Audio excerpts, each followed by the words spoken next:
দিব্য আনন্দ চ্যানেলের সকল দর্শক ও শ্রোতা বন্ধুদেরকে জানাই সুস্বাগতম। 2024 আসতে চলেছে। কি বলছে আপনাদের গ্রহ নক্ষত্ররা? কিভাবে চললে আপনারা জীবনে অপার সাফল্য অর্জন করতে পারবেন, একটু ভালো থাকতে পারবেন? কোথায় কোথায় সাবধান হওয়া খুবই প্রয়োজন, আসুন জেনে নিই। মকর রাশি 2024 সাল। আপনাদের জন্মকালীন গ্রহযোগ ও দশা ভালো থাকলে এ বছর আপনাদের স্বাস্থ্য মোটের উপর ভালো বলা যায়। সামান্য কিছু সমস্যা থাকতে পারে, তবে মোটের ওপর শুভ। আর্থিক দিক অত্যন্ত শুভ ও শক্তিশালী হওয়ার সম্ভাবনা প্রবল। এবছর সতর্কতার সাথে বুঝে জেনে ইনভেস্ট করুন, ভালো রিটার্ন পাওয়ার সম্ভাবনা দেখা যাচ্ছে। বৃহস্পতি চতুর্থে, রাহু তৃতীয়, কর্ম ও পরিবার স্থান খুবই মজবুত। পারিবারিক সুখ বৃদ্ধি পাবে, কর্মক্ষেত্রে সাফল্য বেশি বেশি করে আসবে।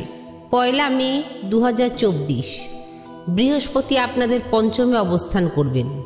পারিবারিক স্থান, সন্তান স্থান আরও উন্নততর হবে। রাহু ও বৃহস্পতির অবস্থান ব্যবসায়িক উন্নতির সহায়ক হবে।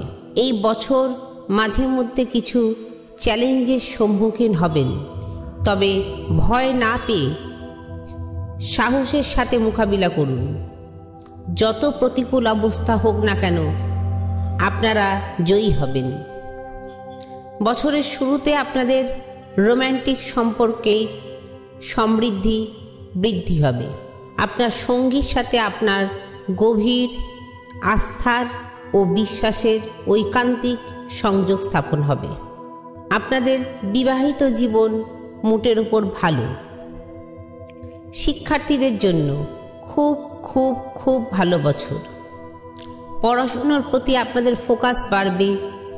নিয়মিত পরিশ্রম করুন, একাডেমিক কৃতিত্বের দিকে আপনারা এগিয়ে যাবেন। উচ্চ শিক্ষার্থীরা কিছুটা চ্যালেঞ্জের সম্মুখীন হতে পারেন, তবে ধৈর্য ধরে মোকাবিলা করুন, সাফল্য লাভ সম্ভব।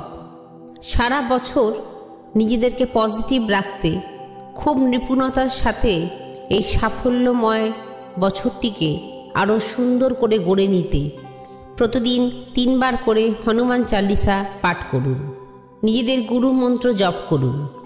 যাদের দীক্ষা হয়নি তারা দীক্ষার মানে বুঝে দীক্ষা গ্রহণ করুন।